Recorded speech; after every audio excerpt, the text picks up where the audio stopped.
पुंडलिक वरदाई विठ्ठल श्री ज्ञानदेव तुकाराम पंढरीनाथ भगवान की जय। प्रभु श्री रामचंद्र भगवान की जय। कपिवर्य महारुद्र हनुमान की जय। ओम श्री राम जय राम जय जय राम। ओम श्री राम जय राम जय जय राम।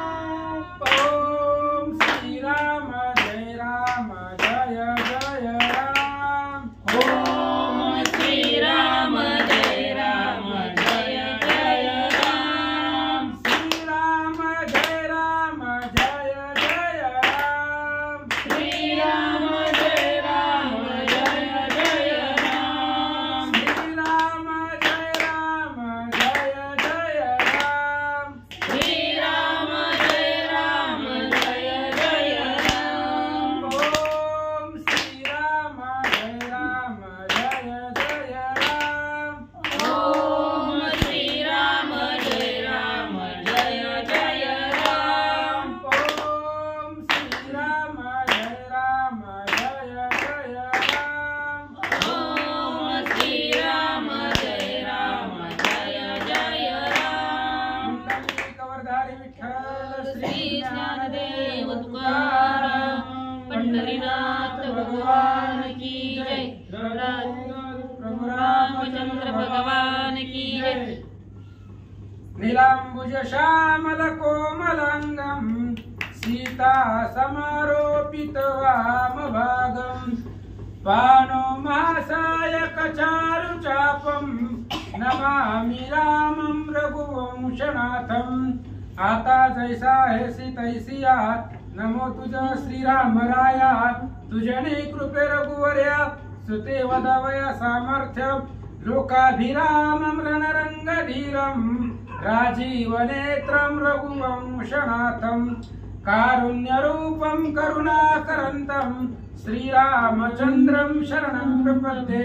पुंडलीकवरदाई विठ्ठल श्री ज्ञानदेव तुकाराम भगवान की जय। श्री गणेशाय नमः। श्री सरस्वते नमः। श्री प्रभु रामचंद्राय नमः। मागील प्रसंगी जाण वामने गांजिला रावण तिच्या रावणाचे प्रकरण सांगे आपण अंगद। कथेचा अनुसंधान ग्रंथकर्ते श्री संत एकनाथ महाराज या ठिकाणी सांगतायत। पाठीमागच्या अध्यायामध्ये अंगद चिन्नी 2 रावणाची कथा सांगितली। पहिला रावण सहस्त्र अर्जुनाकडे गेला, त्यानं कशी फजिती केली सभेमध्ये सांगितली। दुसरा अर्जुन सुतळामध्ये बळीकडे गेला आणि बळीकडे गेल्यानंतर ना काय रावणाची फजिती वामन देवाने केली। ठकवून या रघुपती पुढे चोरीला सीता सती। वामनजींना माहिती आहे ही पुढे काय करणार आहे, पुढे जी करणार आहे त्याचं प्रायश्चित्त आधीच दिलं होतं। गावामध्ये त्या ठिकाणी भीक मागायला लावली राजा रावणाला। बळीच्या राज्यामध्ये अपमान झाला। 2 रावणाची कथा अंगदाने सांगितली। तिसरा रावण, आता तिसऱ्या रावणाचं कथन अंगद सांगतात ऐका। पूर्व प्रसंगी स्वभावता झाली तो रावणाची कथा। कथा। तिच्या रावणाची प्रौढता ऐके तत्वता लंकेशा। आणि पाठीमागच्या अध्यायामध्ये 2 रावणाची कथा सांगितली। पहिलं सहस्त्र अर्जुनाचा इथला अपमान राज्यातला, दुसरा सुतळामध्ये बळीच्या नगरातला अपमान। आता तिसरा राजा रावण कुठे गेला, त्या रावणाचा कसा अपमान झाला ते बी सांगतो ऐका। परिसता अंगद वचन रावण हृदयी खोंचती बाण। काही न चले अंगवण ऐके आपण कुसमुसित। अंगद बोलत होता, राजा रावणाचा काळ झाला लागत होता महाराज। 4 लोकांमध्ये अपमानपूर्वक बोलत होता। एक तरी शब्द नीट बोलाय का अंगद आल्यापासून? प्रत्येक शब्दानुसार अपमान आहे। राजा रावणाला दुःख वाटत होतं, पण काय करणार। अंगदा येथून परता सर आईसे म्हणावं या उत्तर। बाजूला सरक म्हणाय सुद्धा ताकद नव्हती रावणाची। दरारा होता, समोरासमोर फेस टू फेस बसलेला होता, त्याच्यामुळे ताकद चालत नव्हती। उग ग बसून ऐकून घेऊ लागला ऐका। एक रावण मूर्खावेशी स्वयं निघाला श्वेतद्वीपासी। तेथे गती न चाले विमानासी सेवकांसी अगम्य।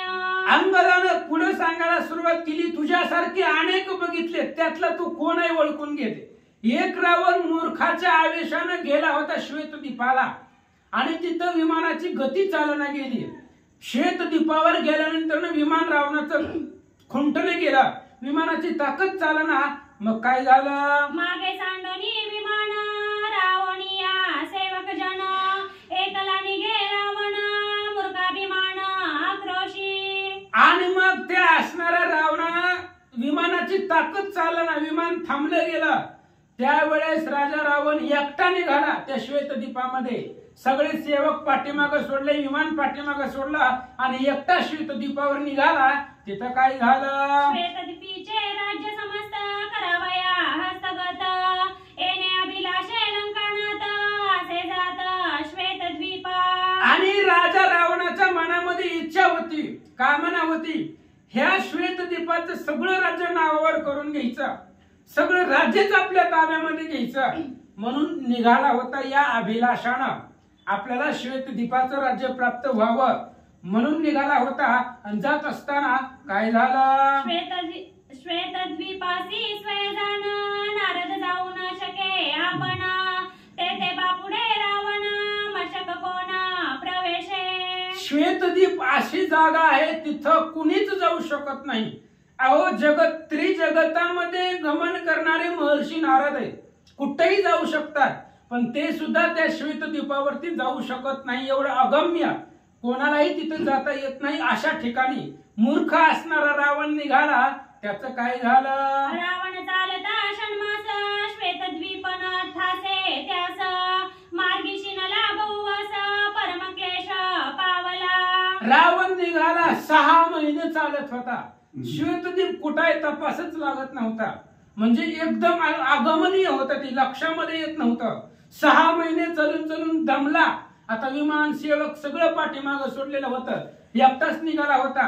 6 महिने चलत होता, पण नेमकं श्वेतद्वीप कुठं आहे लक्षात येत नव्हतं. न कळे उदय अस्तमान, न मिळे अन्न ना जीवन, नसे बसावया वस्तीचे स्थान, दशानन अति दुःखी. रावण दुःखी झाला महाराज. त्याला महागारी यायचं बी माहिती नव्हतं. चला कॅन्सल करून घरला जाऊ. महागारी सुद्धा यायचा रस्ता माहिती नव्हता, आतमध्ये गेलेला होता. 6 महिने उभे हिंडत होता. तिथं कुठली वस्ती नव्हती, प्यायला पाणी नव्हतं, खायला अन्न नव्हतं. भुकेनं तहानेनं व्याकुळ झाला, थांबायला मुक्कामाची सुद्धा सोय नव्हती. अशा पद्धतीची अवस्था राजा रावणाची झाली. पुढे लक्षण पै स्पष्ट, मागे यावया भुलला वाट, भ्रमण चक्री दशकंठ परम कष्ट पावला. आणि राजा रावणाला खूप कष्ट झालं. पुढे रस्ता दिसत नव्हता आणि पाठीमागे यायचा रस्ता विसरून गेलता. कसं आलोय त्याची त्यालाच माहिती नव्हतं आणि पुढे जायचंही आपल्याला माहिती नाही. विमान नाही, सेवक नाही, कोणी नाहीये. मग राजा रावणाला दुःख वाटलं, इथं खायला प्यायला नाहीये, पाठीमागे जायचं माहित नाही, पुढे जायचं माहित नाही. त्या श्वेतद्वीपामध्ये अडकला, कुठं जायचं लक्षात येत नाही, दिशा बी लक्षात येईना, पूर्व कोणती पश्चिम कोणती, नेमकं काहीच कळाना गेलं. अशी अवस्था रावणाची झाली. निरंजनी विजनवासी रावण रडे उक्सा बुक्सी, कोण संभोगीला त्यासी परदेशी एकाकी. निरंजन वनवासी एकाएकी झाला, तिथं कुणीच नव्हतं. रडायला लागला. जाऊ दे बाबा, गप बस म्हणायला सुद्धा कोणी नव्हतं. ते शांतवन करायला सुद्धा कोणी नव्हते, कोणी सुद्धा नव्हते. मग कोण त्याला गप बसवणार? रडू लागला मोठमोठ्याने, रडणं ऐकणार सुद्धा कोणी नव्हतं. त्याच्यामुळे अत्यंत दुःखित अवस्था राजा रावणाची श्वेतद्वीपामध्ये झाली. ऐका. जळण्यावया नगरात गंगा प्रवाहे श्वेत, जळवाहका दासीची मात ऐके निवांत रावण. आणि त्यावेळेस असं झालं होतं, रावण बसला, कोणीच दिसाना गेला. मग एक स्त्रीला पाहिलं, पाणी घेऊन जात होत्या नगरामध्ये. पण पाणी घेऊन जात असताना ते आपापसामध्ये बोलत होत्या आणि त्यांचा संवाद राजा रावण ऐकू लागला. जळवाता देखोनी दासी रावण झाला अति उल्हासी, मी पावला श्वेतद्वीपासी हरिकेती पासी कुसो आला. मग त्या स्त्रीला पाहिलं, राजा रावणानं डोक्यावरती पाणी घेऊन नगरामध्ये जात होती. कोणीतरी रावणाला दिसलं, एक स्त्री.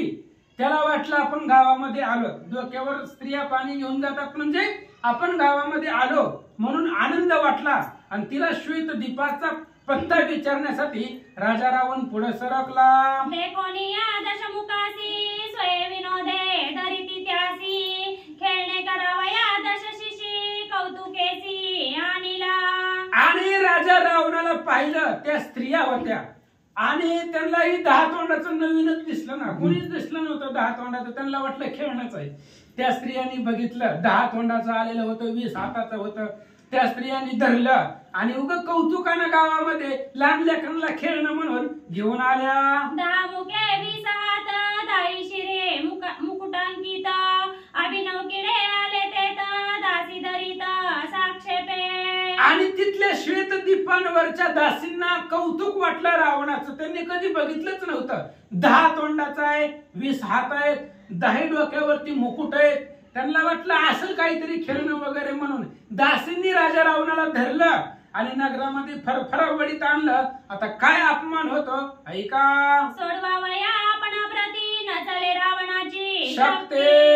जैविका चिडिया पारद्याती तैसी आरीती दरियेला. राजा रावणाची ताकद चालत नव्हती महाराज. आपल्याला सोडवावं, एका स्त्रीपासून सोडवण्याची ताकद रावणाकडे राहिली नाही. सोडवता येत नव्हतं. पारध्याच्या हातामध्ये छोटस पक्षी सापडावं तसं रावण स्त्रियांच्या हातामध्ये सापडलेला होता. ताकद चालत नव्हती. परदेश होता, गावातली माहिती नव्हती. त्यामुळं काय झालं ऐका. पारद्या हाती चिडीची जात दासील पासी लंकानात अडकला कुंतत कुंतत काही सामर्थ्य चालेना. ताकद चालत नव्हती राजा रावणाची. स्त्रियांनी धरलेला होता त्याला. पारद्यापाशी एका शिकाऱ्यानं पक्षी धरावा आणि तो पक्षी जसा उरटतो तरफडतो, पण त्या पक्षीचं त्या पिल्ल्याचं त्याच्यापाशी काही चालत नाही. तसं राजा रावण बोलू लागला, पण कोणाच राजा रावणाचं काहीच त्यांच्यापाशी चालत नव्हतं. काय झालं. दरिला दे कोणी दशानन बहुते मिळाले पैजन विनोदे अवघे जन करीती छळना ते ऐका. राजा रावणाला त्या स्त्रियांनी आणलं नगरामध्ये श्वेतदीपामध्ये आणि बाकीचे लोक जमा झाले. आता एखादी नवीन वस्तू गावात आल्यानंतर लोक जमा होतात बघायला, चला नवीन काहीतरी आले. तसं श्वेतदीपावरच्या लोकांनाही माहितीच नव्हतं 10 तोंडाचा असतंय म्हणून. मग सगळे त्याला बघायला आलेली होती. मग कोणी बघायला आल्यावर काड्या घेतल्या, त्याच्या नाकामध्ये घातल्या, कानामध्ये घातल्या. ऐका. काड्या घालूनिया नासी विचकारिती दाही मुखांसी टोले हाणूनिया शिसी डोळे विसी मिचकावी. आणि राजा रावणाची अवस्था. स्त्रिया होत्या, गावातली लोक होती, लहान लहान लेकरं तर जास्त राजा रावणाला चिडवत होते. काड्या आणून त्याच्या नाकामध्ये घालत होते. डोळे त्याचे असणारे 10 मुकुट होते. त्या मुकुटाला लेकरं खेळत होती. त्याच्याकडे बघून डोळे मिचकत होती.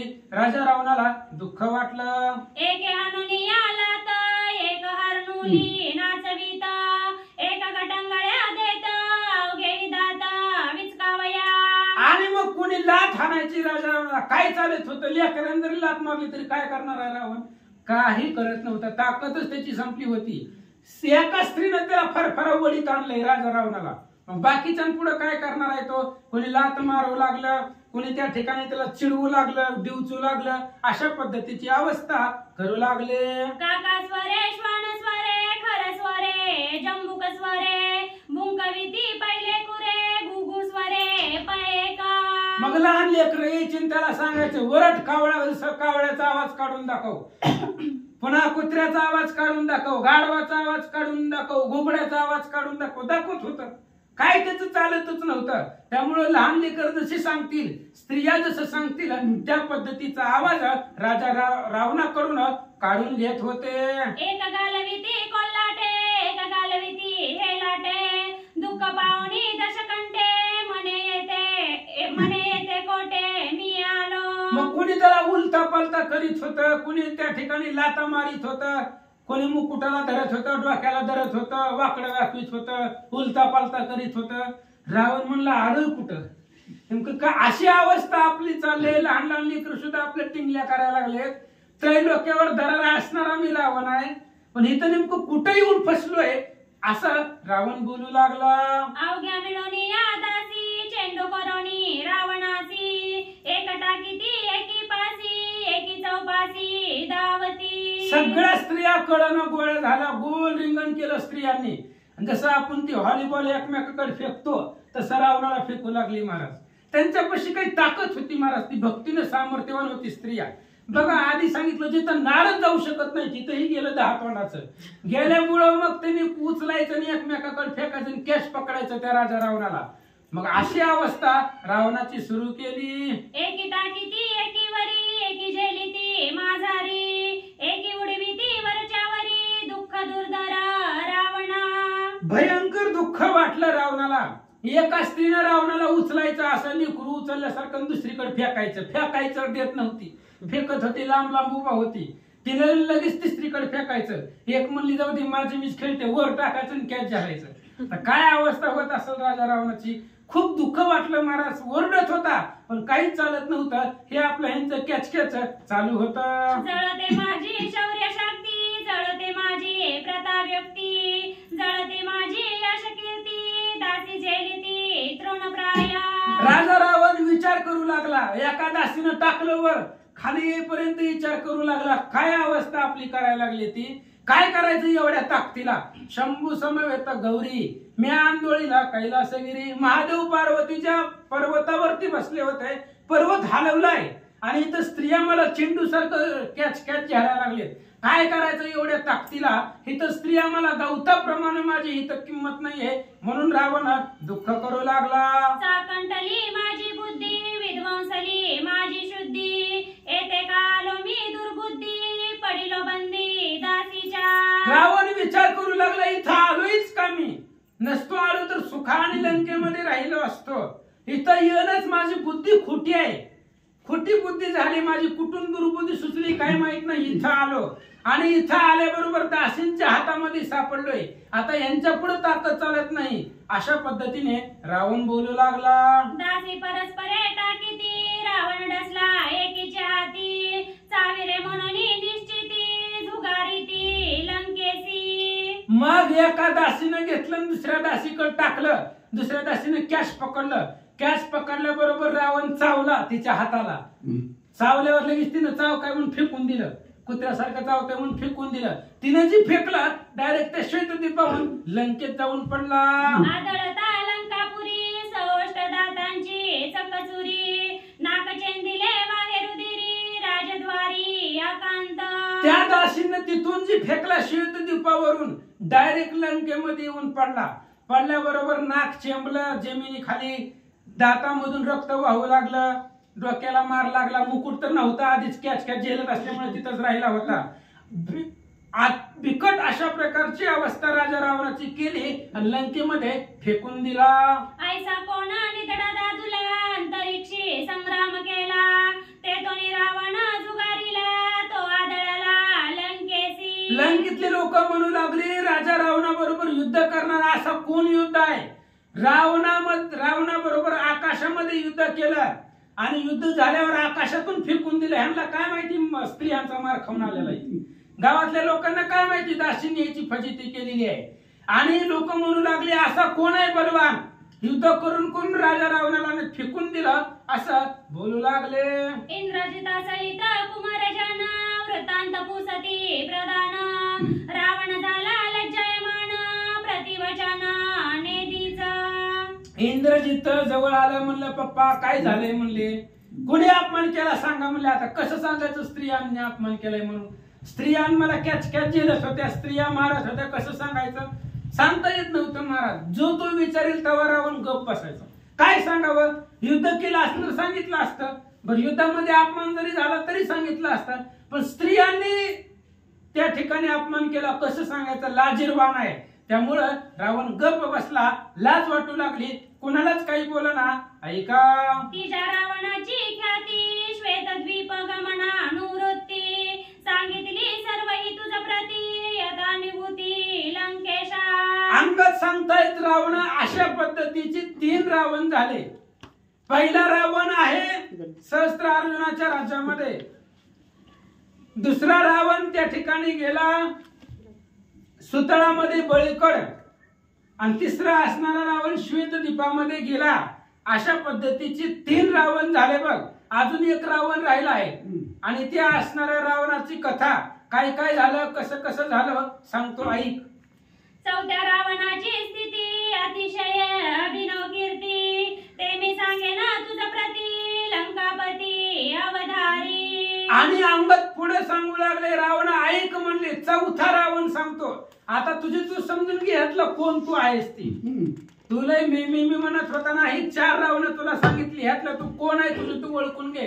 3 रावणाची कथा तुला आतापर्यंत सांगितली, आणि चौथा रावण तो पण स्वतःला बलवान समजत होता, आणि त्या असणाऱ्या रावणाची स्थिती काय झाली सांगतो ऐक. चौथा रावण दुर्बळी ध्यानस्थ दे कोणी या बाळी, त्याची दरिता कपट मेळी तेने काके तळी दडपिला. चौथा रावण माझे असणारे वडील वाली समुद्रामध्ये ध्यानस्थ होते, समुद्रामध्ये ध्यान करीत जप करीत बसलेले होते. तेवढ्या वेळामध्ये पाठीमागून गेला आणि वालीला धरलं. वालीनं त्याला काकामध्ये दाबलं आणि काय झालं. रावण घालोनी काके तळी सवय गोडोनी या वाळी, सप्त समुद्री करोनी अंगोळी ध्यानानु मेळी बैसला. आणि त्या रावणाची अवस्था, त्या असणाऱ्या वालीनं काकामध्ये दाबलं आणि 7 समुद्राची आंघोळी केली. 7 समुद्राची आंघोळी करून वालीच्या लक्षातच आलं नाही, तसंच घरला निघून आले.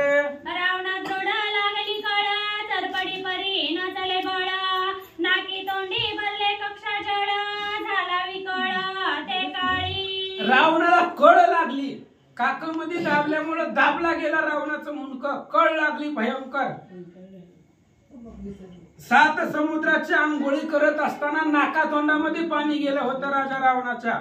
व्याकुळ अवस्था झाली. काय झालं. निज भवना येता वाणी, अंग दुचलिता सुख समेळी, काखेचा रावण पडला तळी, वानरी सकळी देखिला. आणि वालीच्या लक्षामध्येच नव्हतं, त्यानं काकेमध्ये तसाच दाबला.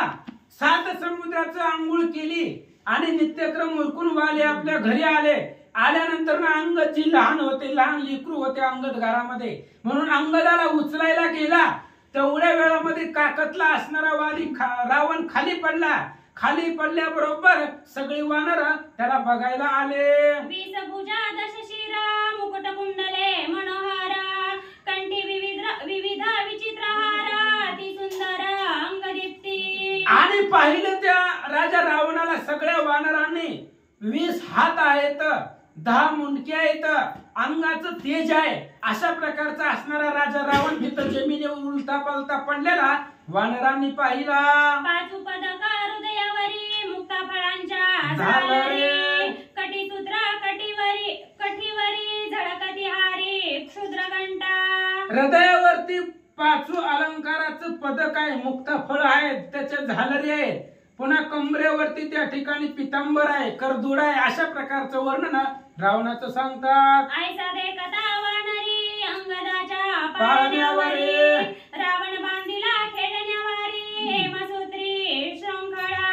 आणि वानरांनी बघितलं 10 तोंडाचा आहे, 20 हाताचा आहे. जाऊ द्या म्हणले, अंगद राजकुमार आहेत, लहान लेकरू आहेत, त्यांच्या पाळण्याला बांधला राजा रावणाला उलटा पाळण्याला बांधला. आणि अंगद त्या राजा रावणाची मूर्ती बघून पाळण्यामध्ये खेळू लागले. बाळलीला पदसंचारी, लाता हानी मुखावरी, अंगद मुद्राची धार थोरी, रिगे मुखांतरी रावणाच्या. आणि अंगदाच्या पाळण्याला उलटा बांधला, तोंड पाळण्याकडे होतं. अंगदाचं आणि रावणाचं तोंड फेस टू फेस होतं. त्यामुळे अंगद राजकुमार होते, लहान लेकरू होते, लाता हाणायचे रावणाच्या तोंडावरती, उरावरती. लहान लेकराची लात लागत होती, त्याच्यामुळे अंगदाला सुसू आली आणि डायरेक्ट धार रावणाच्या तोंडात अंगदानं सोडली. चिमटी तार वानर वानरी, दात विचकी नाना विकारी, टोले देता शिरावरी, डोळे त्यावरी मिचकावी. मग बाकीचे बी वानर होते, अंगद राजकुमार एकटे असले की येत होते खेळायला. अंगद पाळण्यामध्ये बसून त्या राजा रावणाकडे बघायचे, डोळे मिचकवायचे, वाकडे दाखवायचे, अशी अवस्था रावणाची केली. लाता हाणिता समुखा, शिते पडिला दाही मुका, अंगद पारखी निका, तेने दशमुखा ओळखिले. आणि अंगद सांगू लागला, ओय रावणा, तूच आहे, तुलाच त्या वालीनं माझ्या पप्पानी पाळण्याला बांधलं होतं. मी तुझ्या तोंडावर तेव्हा लाता मारल्या होत्या आणि त्याचं वन उमटलेली होती. आत्ता दिसाले तुझ्या तोंडावर, बघ म्हणले मला ओळखू येत आहे, माझीच लातेचं वन आहे तुझ्या तोंडावरती. त्या असणाऱ्या रावणाला अंगदानं ओळखलं. एवढी उडूस असताना लाता मारलेल्या त्याचं वन तुझ्या तोंडावर दिसायला आहे असं अंगद बोलू लागले. अंगद म्हणे त्यातील तू कोण, हे पुसावे न लगे जाण, माझे लातांचे वन तुझे मुखी संपूर्ण दिसती. अंगदाने सांगितलं, रावणा एवढी जी रावणं सांगितली मी आता, 4 ठिकाणची रावणं, 4 ठिकाणी अपमान झाला होता. त्या 4ही ठिकाणची रावणामधला नेमकं तू कोण आहे सांगायची गरज नाही माझी, मला माहिती आहे. मी लहानपणी मारलेले लाथा, त्या लाथांचं वन तुझ्या तोंडावर अजून दिसायलाय, त्यामुळे मी ओळखतो हा तूच रावण आहे असं अंगद बोलू लागले. माझ्या मुताची बाळधार तुझे मुखी पडता निरंतर, तेही चिन्ह उभयधर घासली कोरा दिसत असे. आणि मी तुझ्या असणाऱ्या मुखावरती लघवी केलेली होती आणि त्याची धार मी लहानपणी सोडलेली होती, त्याचं वन तुझ्या तोंडावरती दिसायलंय. अंगद बोलतात, तो तू अतिशय हीन दीन बद्री बैसलासी रावण, तुझं कैची अंगवण करावया रण रामासी. आणि तोच तू आहे, लहानपणी माझ्या लाता खाल्लेला तू, असं राजा रावणाला सगळ्या परिवारासहित अंगद बोलले.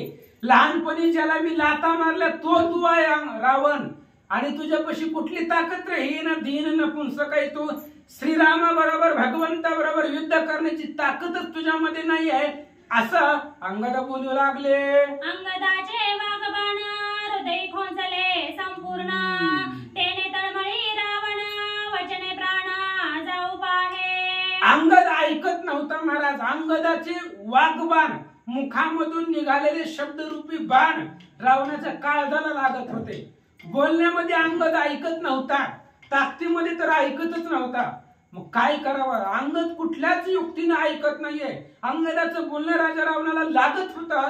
काय करतो, अंगद वाक्य खडतर शतदा खोंचले जिवार, तेने तळमळी दशशिर सर्वता वानर नाटोपे. अंगदानं वाक्याचा वार केला. 100 वेळा त्याच्या असणाऱ्या हृदयावरती वार झाले, 100 तुकडे त्याच्या काळजाचे झाले अंगदाच्या शब्दानं. एवढं खडतर अंगद बोललेला होता राजा रावणाला, समोर बसून बोललेला होता. त्यामुळं रावणाला दुःख वाटलं. अंगद नाटोपे वचनानुमेळी, अंगद नाटोपे करिता कळी, अंगद बैसला तुरबळी रावण चळी कांपत. रावण विचार करू लागला, अंगद ऐकत नाहीये, अंगद बोलण्यामध्ये ऐकत नाहीये, अंगद ताकदीमध्ये ऐकत नाही, अंगदापाशी युद्ध चालत नाही, अंगदापाशी अंगातली ताकद चालत नाही. काय करावं, राजा रावणाला चिंता वाटले.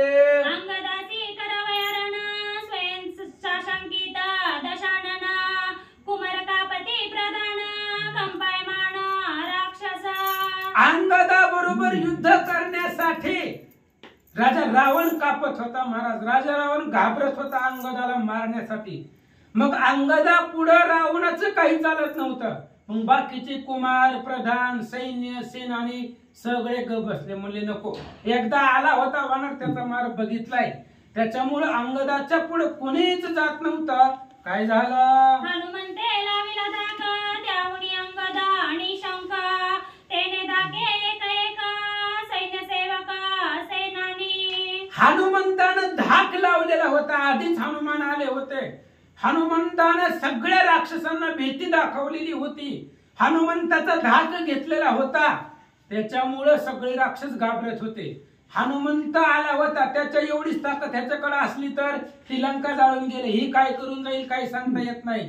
त्यामुळे कोणीही अंगदाच्या पुढे येत नव्हतं. सगळे अंगदाला घाबरले होते. ऐसे देखोनी या चिन्ह बुद्धिवंत दशानन, अति कोपे हास्यवदन काय आपण अनुवादे. अंगदाचं अशा प्रकारचं चिन्ह पाहिलं. कसं चिन्ह पाहिलं, बसली सगळी घाबरली होती. राजा रावणानं बघितलं आपलं सैन्य घाबरलंय, पण रावण बुद्धिवान होता. राग भयंकर आलेला होता, पण हसून बोलत होता. आता रागामध्ये कोण हसून बोलतय, भयंकर राग होता अंगदाचा, पण राजा रावण वर्ण हसून अंगदाला काय बोलतात, सभेसी बैसोनी वानरा किती जलपती सैरा वैरा, तोंडी नाही ओढावारा दशशिरा नोळ. रावणानं बोलायला सुरुवात केली. अंगदाला समोर लक्ष केलं आणि सांगितलं, काय लावले रे? आल्यापासून बघ आम्ही ऐकून घ्यायला लागलो म्हणून बोलायला लागलाय, बोलत सुटलाय, आम्ही ग बसला म्हणून ताकद दाखवू का तुला माझी? अशा प्रकारे राजा रावण मोठमोठ्यानं बोलू लागला. ऐक माझी अंगवना वंदी घातले सुरगाणा, श्रीराम बापुडे ते कोण सम्मुख राणा करावया. राजा रावणानं बोलायला सुरुवात केली. ऐक म्हणले माझी ताकद सांगायची का तुला? अरे सगळे देव लोक आपल्या इथं कामाला आहे, सगळे देव लोक आपल्या इथं बंदीखान्यामध्ये फुकट पगारीचं त्या ठिकाणी काम करतायत आणि अशी असणारी देव लोक माझ्या इथं कामाला आहेत.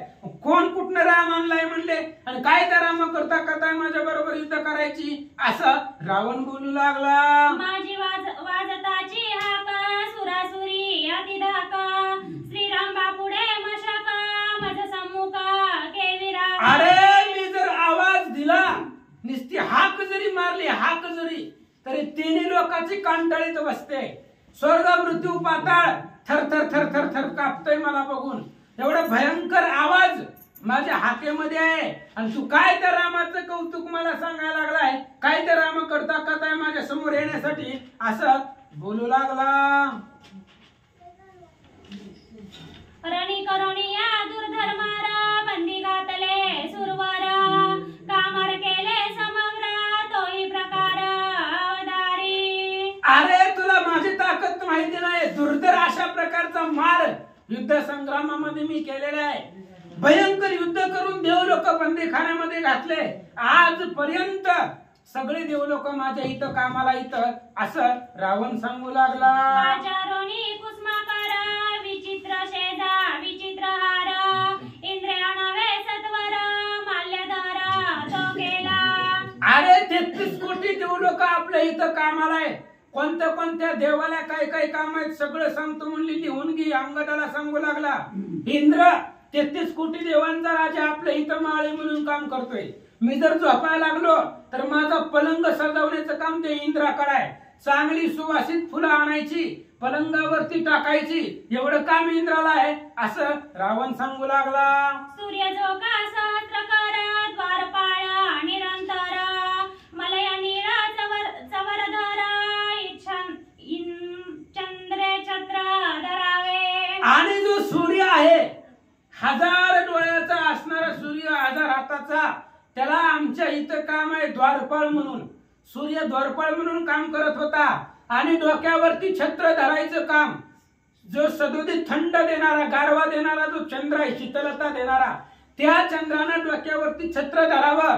10 डोक्यावरती छत्र धरण्याचं काम चंद्राकडे आहे. सूर्याकडे द्वारपाळाचं काम आहे, इंद्राकडे पलंग सजवण्याचं काम आहे असं रावण बोलू लागला.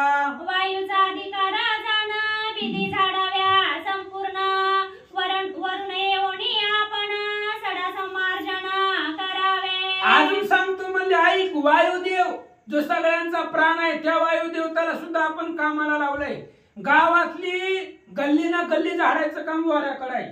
कुठं सुद्धा कचरा दिसला नाही पाहिजे. जर कचरा दिसला तर त्या असणाऱ्या वायूला दंड करायची ताकद माझ्याकडे आहे. अख्खे गाव झाडायची असणारी जिम्मेदारी त्या वायूकडे होती. आणि दुसरं त्या ठिकाणी असणाऱ्या सांगितलं, सडा टाकायचं काम वरुण देवाकडती होतं. झाडून काढायचं वायू देवताना, नंतर न दारामध्ये माझ्या असणाऱ्या राजवाड्या पुढे सडा टाकायचं काम वरुण देवाकडे आहे असं रावण सांगू लागला. स्वयं लाविता इंधन फुंकिते रांधिते न सोना, अग्नी निपजावी अन्न पक्वान्न सुपविधान शस्त्रास्त्रे. आणि अग्निदेवाला काम होतं गावात सगळ्या स्वयंपाकीच अग्निदेवाला बनवलेलं होतं. सुंदर अशा प्रकारचं पंचपक्वान्नाचा स्वयंपाक करायचा ही अग्नीकडे जिम्मेदारी होती. जर भाजीत मीठ कमी पडलं तर अग्निदेवाला सुद्धा दंड करायचा, बेचव झालं तरी दंड करायचा.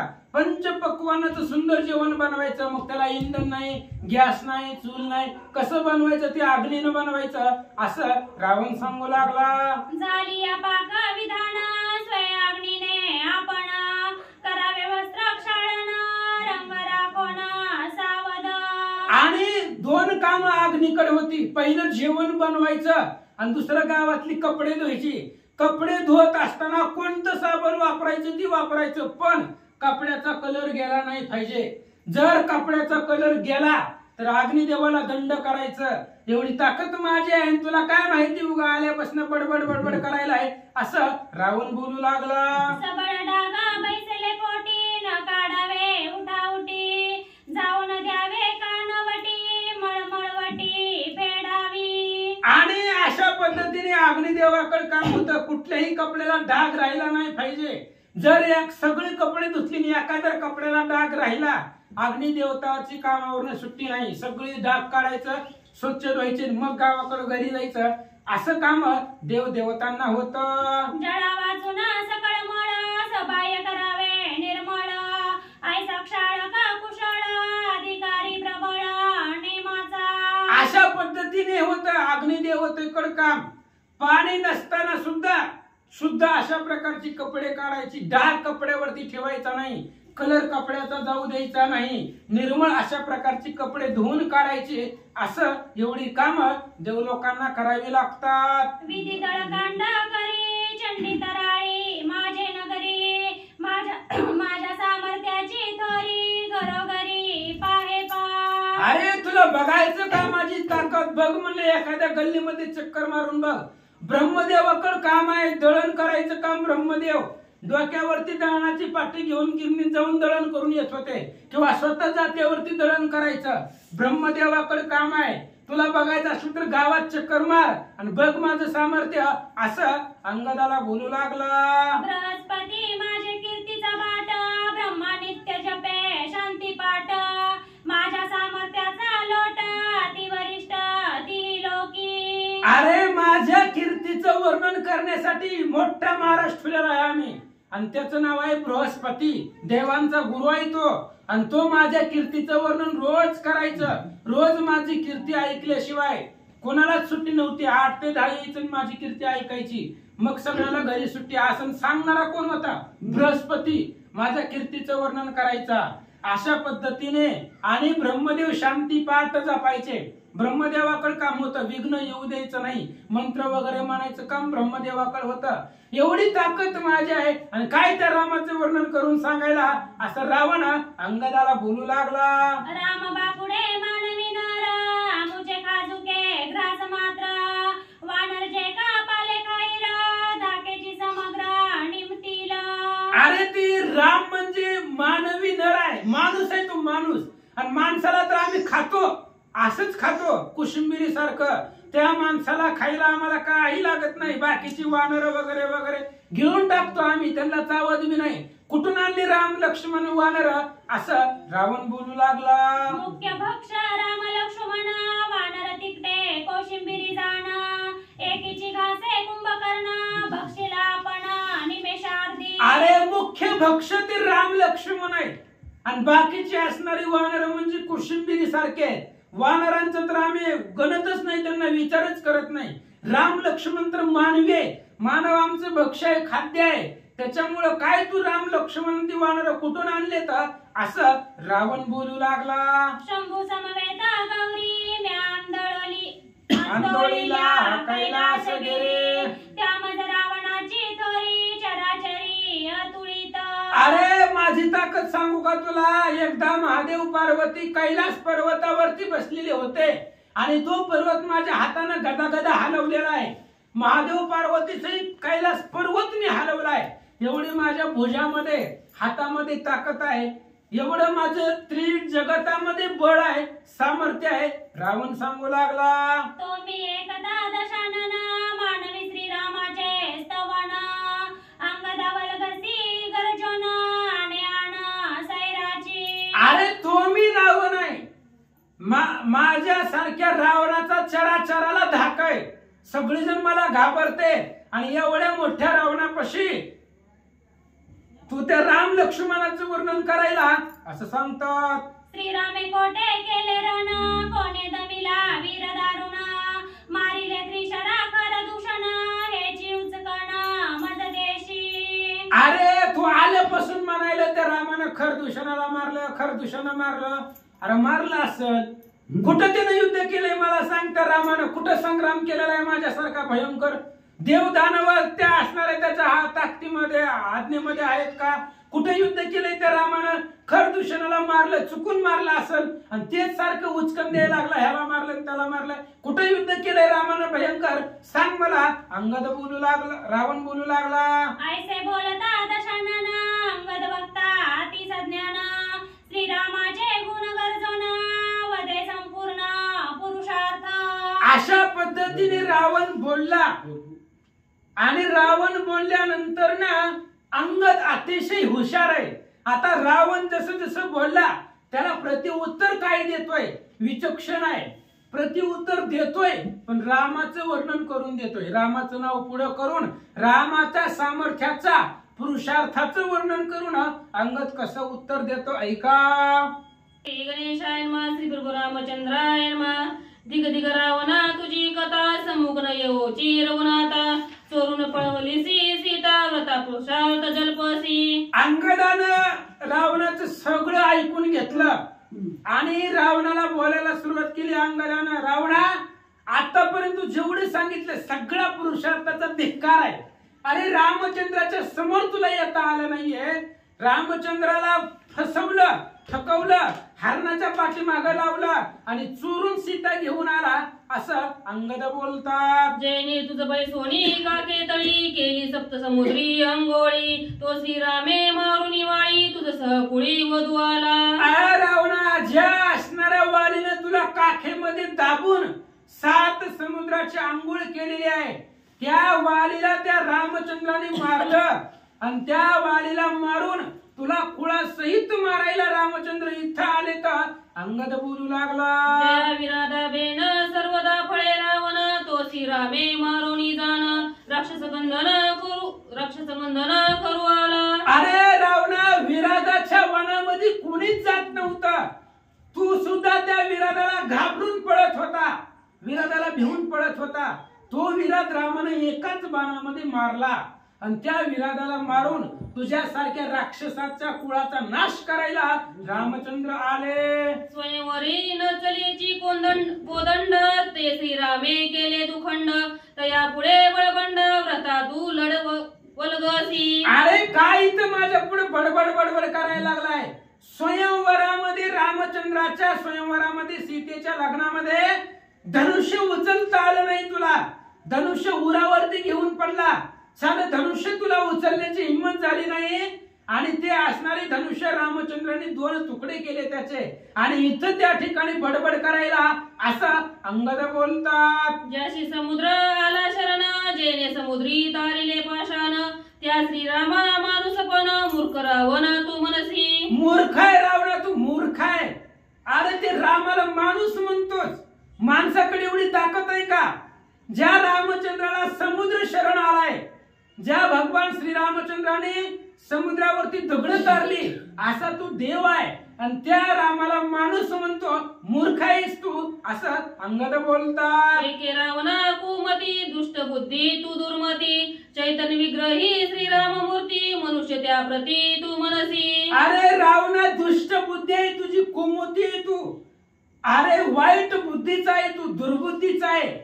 अखिल कोटी ब्रह्मांडाचा नायक भगवंत आणि त्या रामाला तू माणूस म्हणतो, हा तुझा मूर्खपणा आहे.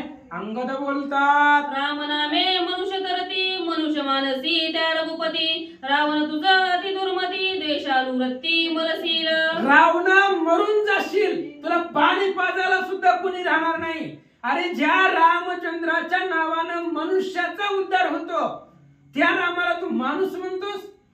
कुमुते, तू दुष्ट बुद्धी आहे. असा द्वेष करत करत करत मरून जाशील असं अंगद तोंडावर बोलू लागला. इतर ओळा समान मानू नये गंगा जीवन जिचे फळी जळी करिता स्नान परम पावन जड जीव. अरे राम परब्रह्म मूर्ती आहे.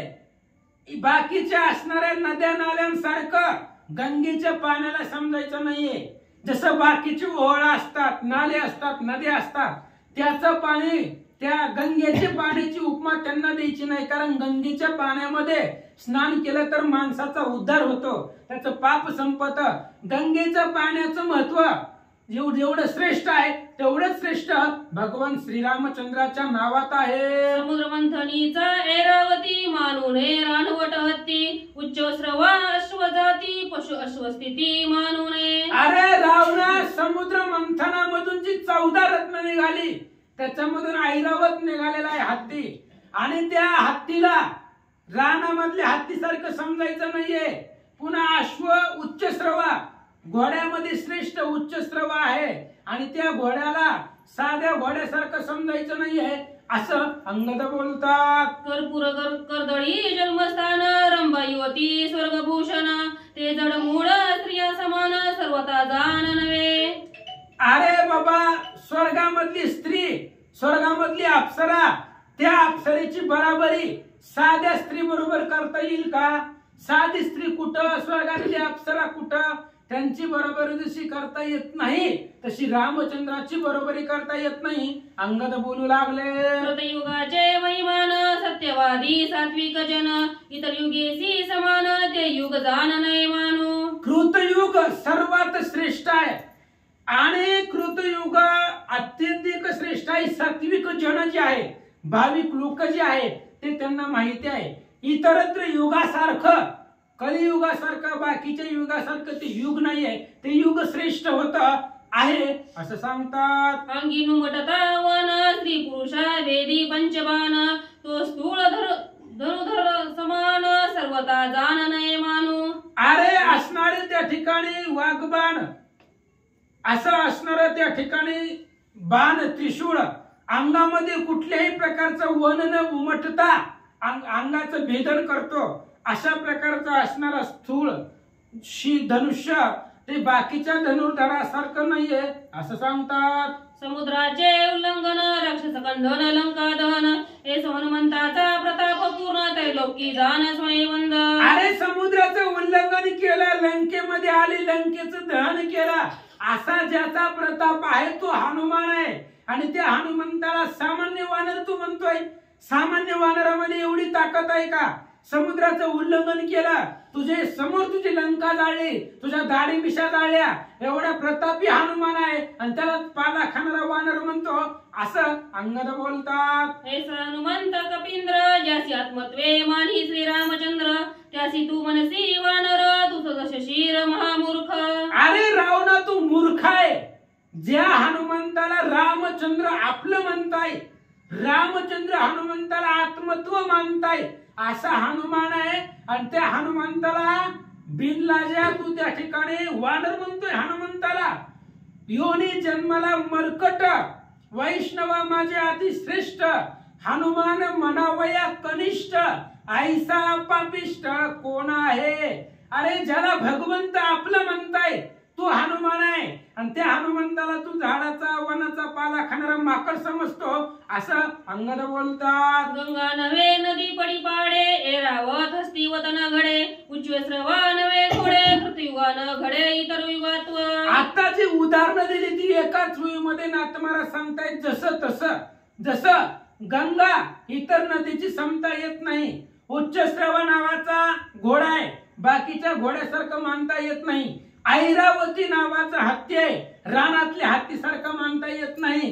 कृतयुग आहे, त्या युगाला बाकीच्या युगाची समानता येत नाही. तसं हनुमंत आणि रामचंद्र हेच जगामध्ये श्रेष्ठ आहेत, ह्यांची समानता जगामध्ये कुणालाच येत नाहीये अंगद बोलतात. रंभा नव्हे इतर नारी हनुमान नव्हे तनुवानरी राम परब्रह्म अवतारी मनुष्य देहधारी तो नव्हे. अरे रामचंद्र आहे तो, जशी रंभा, स्वर्गातली रंभा अप्सरा इतर स्त्रियांसारखी नाही. स्वर्गातल्या अप्सरामध्ये आणि खालच्या पृथ्वी तलावरच्या स्त्रियांमध्ये फरक आहे. तसं हनुमान हा वानर नाहीये, वानर जातीमध्ये आहे, पण मुख्य झाडाचा पाला खाणारा नाहीये तो. तसं रामचंद्र परब्रह्म अवतार येतो अशा पद्धतीने अंगद सांगतात. राम नव्हे मनुष्य वेख राम त्रैलोकी तारक राम परमात्मा चोक रामनिष्ठ अंक परब्रह्म. अरे तू परब्रह्म आहे रामचंद्र. रामचंद्र मनुष्य नाही, मनुष्याच्या अवताराला आलेले आहे, मनुष्याचा अवतार त्यांनी धारण केलेला आहे. रामचंद्र ही माणूस नाहीये, आणि माणसाकडे एवढी ताकद नाही. रामचंद्र त्रैलोक्याला तारून नेणारे आहेत. त्रैलोक्याचा उद्धार करणारा तो भगवंत आहे असं अंगद सांगतात. मरमर रे रंकानाथा मनुष्य मानसी रघुनाथा बळे कुंतोसी आता बळे तुझ व्रतात एक. मर मर रावणा जेऊ दे कुठेतरी जाऊन, जगण्याचा अधिकारच नाही तुला. रामचंद्राला नाव ठेवतो, जगण्याचा अधिकार तू गमावलाय. आता रावण जगणार आहे का? रामचंद्राला नाव ठेवली, मर म्हणली कुठेतरी जाऊन. अरे त्या रामाला मनुष्य म्हणतोस, परब्रह्म मूर्तिमंत असणारा तू राम आहे. ज्या रामाच्या नावानं मनुष्याचा उद्धार होतो त्या रामाला तू मनुष्य समजतोस. आता तुझं बळ एकाच क्षणामध्ये मारून टाकेल तुला. तुझी काय ताकद आहे सांगतो, ऐक. शंभू सहित स्वय गौरी आंदोळीला कैलासगिरी मनसी त्या बळाची थोरी तृणावारी सरेना. अरे तू मगापासून सांगायला लागला, एकच सांगायला लागला. महादेव पार्वती सहित कैलास पर्वत हलवला, एवढं तू एकच तुझं पराक्रम आहे. पण त्या सुद्धा बळाची ताकद रामापुढे चालणार नाही. कैलास आंदोलनाचे बळ सीता चोरिताची तात्काळ तुझे तुझ झाले निर्फळ तू निर्बळ नपुसक. अरे तू नपुंसक आहे, तुझ्या ताकदच नाही. आता जरी उलटी हाताची दिली तरी उताना पडशील इथं सभेमध्ये. कैलास आंदोलनाचं बळ होतं तुझ्यापाशी, पण ज्या वेळेस तू सीतेला हात लावला, सीतेचं हरण केलं, त्यावेळेस तुझी सगळी ताकद संपली, तुझी शक्ती संपून गेली, नपुंसक झाला आहे असं अंगद बोलतात. मनसी रामाची करीन युद्ध अयुक्त वचन बोलबद्ध श्रीराम बेने पळसी निर्बंध त्यासी युद्ध ते केवी मिळसी. काय म्हणतोय तू? रामाबरोबर युद्ध करीन, रामाबरोबर युद्ध करीन. अरे रामाच्या पुढे उभं राहायची हिंमत नाही तुझी. मारीचाच्या डोक्यावरती मरण दिला आणि रामचंद्र यायच्या आधी पळून गेला. रामाच्या पुढे उभं राहायला तू घाबरतो आणि त्या रामासमोर तू कसं युद्ध करणार? अंगद बोलतात. तुझं नाही अंगवन श्रीरामासी करवेरण लक्ष्मण रेखे पुढे जाण काळे वदन तुझे झाले. अरे तुझ्यापाशी ताकदच नाही. लक्ष्मणाची रेषा तुला उल्लंघन करता आली नाही. साधी रेष मारली होती, रेष लक्ष्मणानं, ती रेष तुला ओलांडन करता आली नाही. रामचंद्राच्या पुढे यायची तुझी हिंमत नाही, लक्ष्मणाच्या समोर येण्याची हिंमत नाही. आणि काय तू राम लक्ष्मणावर युद्ध करणार आहे असं अंगद बोलतात. लक्ष्मणाची धनुष रेखा नुलंगवेची दशमुखा तू सदाची काळमुखा व्रत अवंका बळदर्प. अरे त्या लक्ष्मणानं ओढलेली साधी रेषा तुला उल्लंघन करता येत नाही. ती रेषा पाताळापर्यंत खोल पाहिली तू, पृथ्वी आकाश व्यापून जडलेली रेषा, लक्ष्मणाची रेषा तुला उल्लंघन करता आली नाही. तेव्हापासून सदाच तुझं काळ तोंड झालेलं आहे असं अंगद बोलतात. तुझं नुलंगवे धनुष रेखा श्रीराम सेवकाचा अवंका समुद्र लांगोनिया देखा येऊन लंका विध्वंसी. अरे तुला साधी रेषा ओलांडता आली नाहीये आणि त्याच रामाचा एक सेवक समुद्राचं उल्लंघन करून आला आणि तुझ्या समोर तुझी सगळी लंका जाळली. जन जाळली तो रामाचा एक सेवक आहे, रामाचा एक दास आहे. रामाच्या दासामध्ये एवढी ताकद आहे, मग रामाकडे किती असेल याचा जरा विचार कर. वनकर किंकर प्रधान पुत्र जंबुमाळी अख्या कुमार मारून या निशाचर लंकापूर जाळीले. अरे रामचंद्राचा एक सेवक आला, एक दास आला आणि त्या रामचंद्राच्या एका भक्तानं तुझ्या समोर तुझ्या पोराला मारलं, तुझ्या दाढी मिशा जाळल्या, तुझ्या अशोकवनाचा विध्वंस केला, तुझा लाडक्या आखयाला मारलं, जंब्याला मारलं, इंद्रजिताला बिळात लपेपर्यंत मारलं. एवढी एका राम भक्ताकडे ताकद आहे, मग त्या रामाकडे किती असेल याचा विचार जरा कर. तुम्हा माझी इंद्रजित दट त्याचे हनुम्याने काठीले चरपट पळावया पुढे न पुढे वाट विवरी स्पष्ट. अरे तुमच्यामध्ये श्रेष्ठ असणारा तो इंद्रजित आहे. बोलव त्या इंद्रजिताला विचार किती हनुमंतानं मारलेला होता, किती पाठ सुचली होती त्या सुलोचनेलाच माहिती आहे. बोलव म्हणले त्या इंद्रजिताला विचार. तुमच्यामध्ये श्रेष्ठ आहे तो इंद्रजित, त्याला सुद्धा त्या हनुमंतानं बिळात लपेपर्यंत मारलेला आहे, भयंकर त्याचा अपमान केलेला आहे असं अंगद सभेमध्ये सांगतात. श्रीरामाचा निज सेवक हनुमान एकला एक त्याने मर्दुनी तुझे कटक तुझे दशमुख जाळीले. अरे रामचंद्राचा एक सेवक आहे, एकच हनुमान आला होता का आणला होता सोबत कोणी बी आवडतंय म्हणून. हनुमान एकच होते आणि एकटे हनुमंतानं तुझ्या समोर सगळ्या सैन्याला मारलून तुझ्या दाढी मिशा जाळले. तुझं थोबाड जाळलंय ते हनुमंतानं। एक रामचंद्राचा सेवक आहे आणि ती एका सेवकाचा एवढा पवाडा आहे असं अंगद सांगतात। हनुम्याने जाळीले तुझ्या तोंडा, सभेसी बैसलासी काळ तोंडा, व्रता बोलसी बळवंडा, एक लंडा निज हित। अरे रावण ऐक म्हणले, हित सांगायला लागलो तुझ्या कुळाच्या कल्याणासाठी सांगतोय। त्या हनुमंतानं तुझं थोबाड जाळलं तरी इथं तोंडवर करून बसलाय। ऐक म्हणले, जर कुळ वाचवायचा असेल तर स्वतःचा जीव वाचवायचा असेल तर थोडं हिताचं सांगतो, जरा लक्ष देऊन ऐक। सीतार कोणी आपण श्रीरामासी रिगल्या शरण, तैच तुझे वाचतील प्राण, एरवी मरण कुळेसी। अरे रावणा तरच सांगितलंय, तरच वाचशील। जर तू रामचंद्राची सीता रामाला दिली आणि रामाच्या पाया पडत शरण गेला तरच तुझा जीव वाचल, नाहीतर तुला पाणी पाजायला सुद्धा कुणी राहणार नाही, कुळासहित मरून जाशील। अंगद बोलतात, श्रीराम सीता न देता जाण, रावण तुझा राखेल कोण, मीच तुझा घेईल प्राण, अंगवन पाहे माझी। अरे रामा, तू जर सीतेला दिलं नाही तर कोण वाचवणार आहे तुला? रामाचं राहू दे, मीच तुझा जीव घेतो, बघतो तुला कुणाला बोलवायचंय त्याला बोलव म्हणले, लाव तुला कोणाला फोन लावायचं त्याला लाव, आत्ताच्या आत्ता तुला जीव मारतो, बघायची का ताकद, असं अंगद सांगतात। रावणा तुझी दाई शिरे, मी छेदी तो नगाग्रे, परिती शिव निर्माल्य अपवित्रे, म्हणून करे ना स्पर्शे। आणि रावणा तुझी 10च्या 10 शिर आता नखानं खुडली असती, नखानं, पण ती महादेवाला अर्पण केलेली होती, महादेवाचा हात लागलेला आहे म्हणून ती पवित्र आहे, नाहीतर आताच्या आता तुला मुंडकी छेदून मारून टाकला असता, असं बोलू लागला।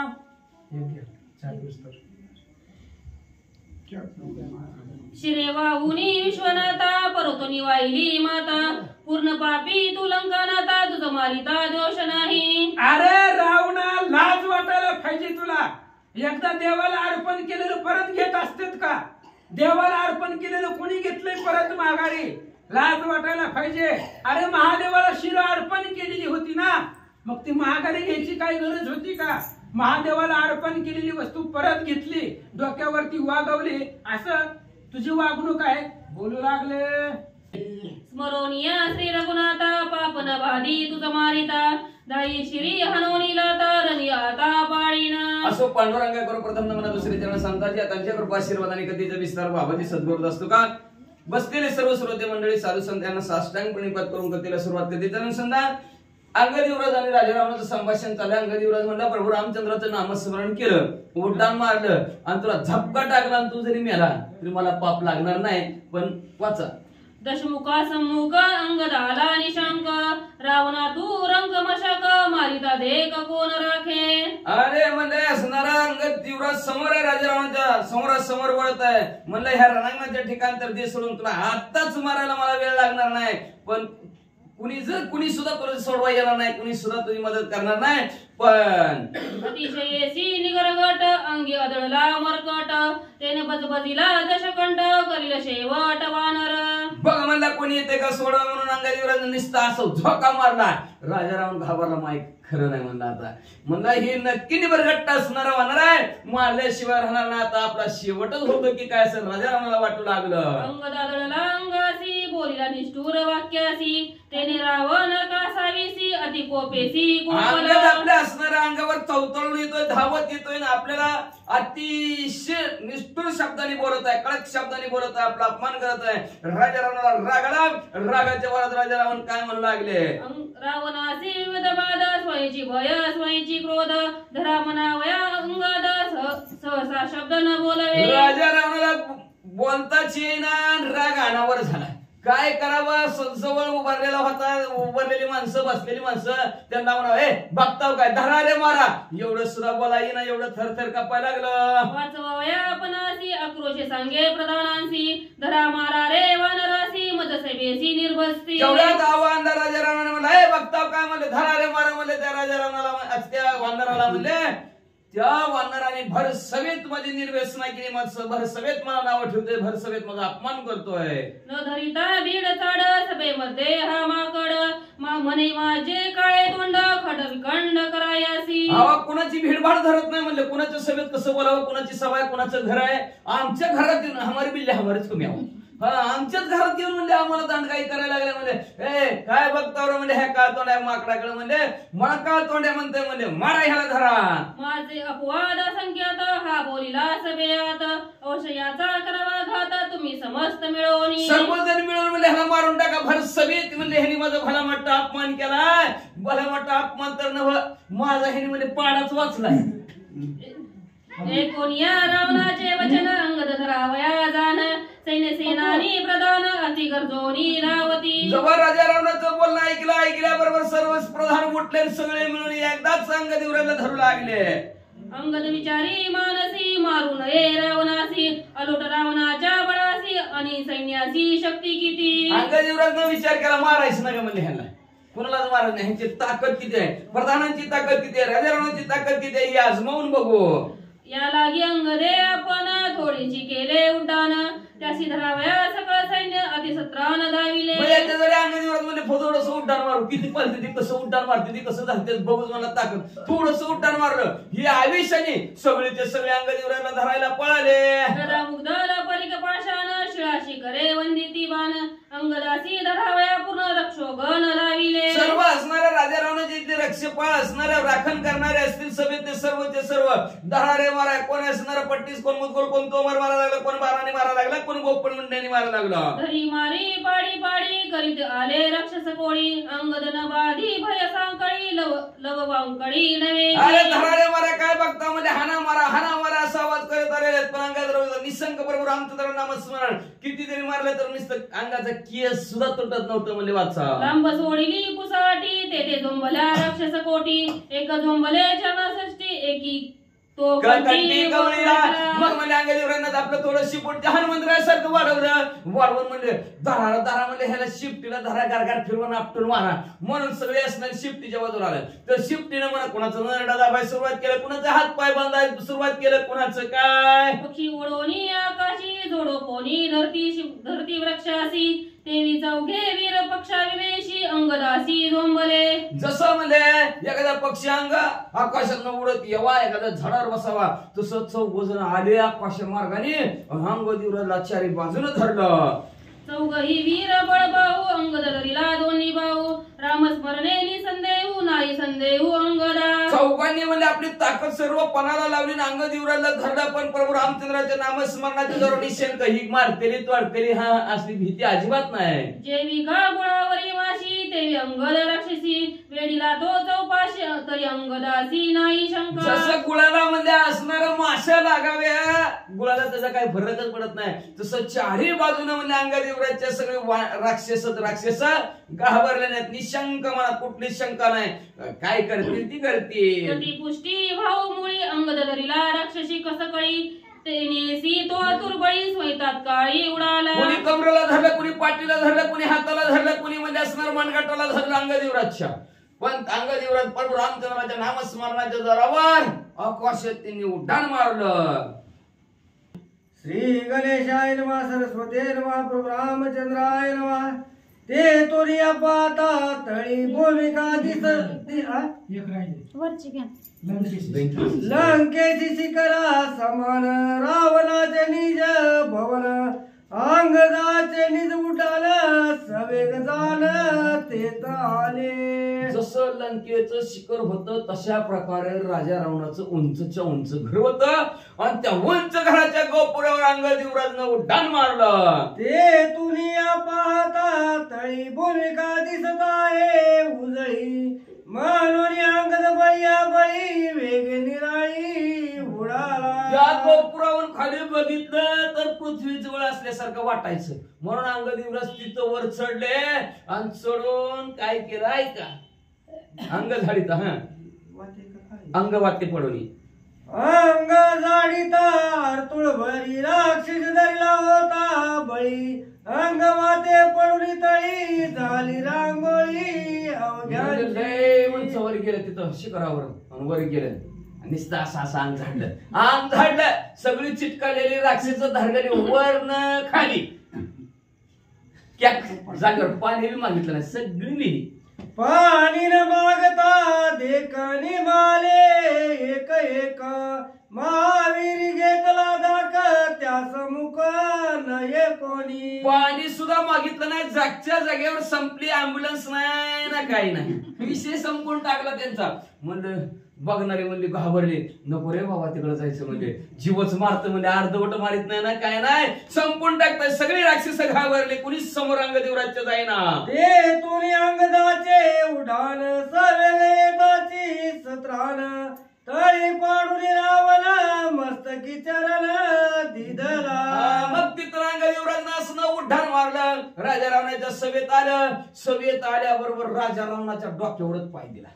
आणि राजा रावणाच्या डोक्यावर पाय देऊन पुढं अंग देहाची लाता रावण पडिला पालता त्याशी होता पय उलता बळ सर्वता राहे येताना वर्ण येताना अंगदेवराजनं साठ दिवशी डोक्यात लात घातली अंगदेवराजनं की पालतात पडला राजा रावण उठावं कुठं लागलंय बघावं कोण बघतंय का बघावं पाठदिशी उठावं तेवढी सुद्धा ताकद शिल्लक रावण घालूनी पाया तळी अंगद गरजे महाबळी दूर सोडावया काळी राक्षस कुळी कोण राजा रावणाच्या मुंडक्यावर अंगदेवराजनं पाय दिला आणि पाय देऊन दंथा पडला असं कोणाची हिंमत कोण असं ताकदवान तर या राजा रावणाला सोडवायला इंद्रजित आत्वा कुंभकर्ण सैन्य सेनानी प्रधान सोडावया सोय रावण अंगवन नवे कोणा अरे कोणात आहे का ताकद म्हणजे राजा रावणाला सोडवायची असेल इंद्रजित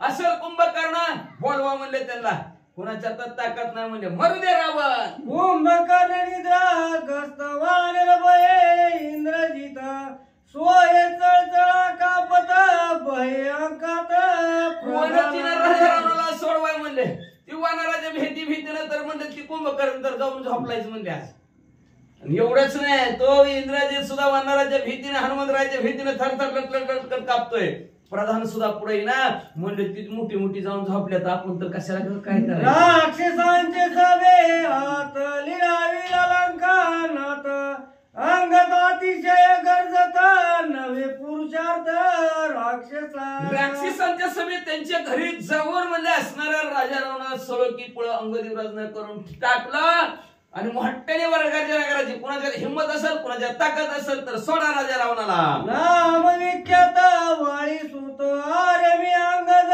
श्रीराम दूत दमवया राक्षस पुरुषार्थ लंकेत ऐकायला म्हणजे त्या असणाऱ्या वाळीचा मुलगा अंगदेवराज प्रभू रामचंद्राचा सेवक हिंमत असेल ताकद असेल तर या म्हणजे माझ्या बरोबर लढायला कोणांगी असेल बळ कोणी करू शकेल सळ तेने येऊन तत्काळ रणकल्लोळ करा कुणाच्या ताकद असेल कुणाच्या हिंमत असेल तर या अंगदेवराज बरोबर युद्ध करायला एक नंबरवर फिरायला लागले पैलवान माझ्या पयातळी दशालन अडकला असे संपूर्ण ज्याशी असेल अंगवाला तेने सोडवाला अरे माझ्या पायाखाली राजा रावण दाबलेला ज्याच्यात कुणाच्यात हिंमत असेल ताकद असेल त्यांनी या पुढे त्याला सोडवायला मंडपी आती आवेशी अंगद पाचरी युद्धाशी कोणी नाही सोडवण्याची घेतला राक्षसाची अतिशय विषयी गर्जना अंगदेवराज करत होता पण कुणी सुद्धा राजा रावणाला सोडवायला सगळी घाबरली विध्वंसावे लंका बोल ते शरणगत दिगले दान तेने शोभेला उलंदाला ऐसे आपला नये करू पर असणारे लक्षात आला अंगदेवराजच्या विध्वंस करायचा नाही लंकेत आपलं लय केलं असतं उठा ठेवा ही पाड केलं असतं म्हणजे पण नको बाबा करायचं म्हणजे असणार आपण प्रभू रामचंद्राने लंका दान दिलेले विभीषण काकाला त्या दान दिलेल्या लंकेचा विध्वंस केला तर प्रभू रामचंद्राला राग येईल म्हणून जास्त काय पाडापाडी केली नाही हनुमंतरायासारखी जाळाजाळी केली नाही लंका मोडिता शोभ वाटेला रवनाता याला की स्वस्तता राखिली शरणागत आलेल्या विभीषण काकाला प्रभू रामचंद्राने लंका दान दिलेलं आहे त्या लंकेचा जर आपण विध्वंस केला पाडापाडी केली तोडातोडी केली जाळाजाळी केली तर प्रभू रामचंद्राला राग येईल म्हणून निवांत पायाखाली दाबून राजाराव ठेवला तसा वय मारू नये रावण अंगद जाणून आपण पायी दडपून दशानन मुकट हिरोला घेतला. स्वतः आपण राजारावला मारू नये. ती प्रभू रामचंद्राचं गिर आहे का? आपल्याला काय करायचं? आपण त्याला उगं निसत बेजार केलेला, पायाखाली दाबलेला आहे आणि त्याचा असणारा मुकुट असणाऱ्या अंग युवराजनं काढून घेतला. मुकुट घेऊन आपण अंगात उडता सत्रान मस्तके मंडपोतीला पूर्ण नाही द्याला अंगदा. अंग युवराजनं राजा रावणाचा मुकुट उचलला आणि जय श्रीराम म्हणून उड्डाण मारलं. चाललं प्रभू रामचंद्राकडे आपलं काम झालं म्हणून. असं पत्र्याचं शेड होतं त्याचं.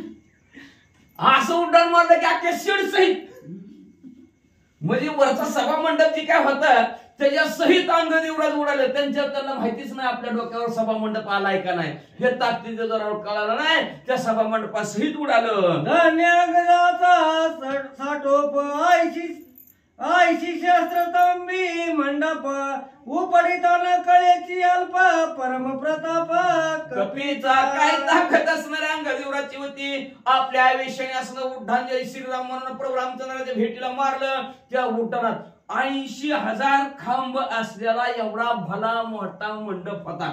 तसाच डोक्यावर आणि तसंच अंग युवराज उडालं. माहिती बी नाही. जसं माणसाने टोपी घालावी का, नसली टोपी तरी टोपी असल्यासारखं वाटतं माणसाला घातल्यावर सारखं.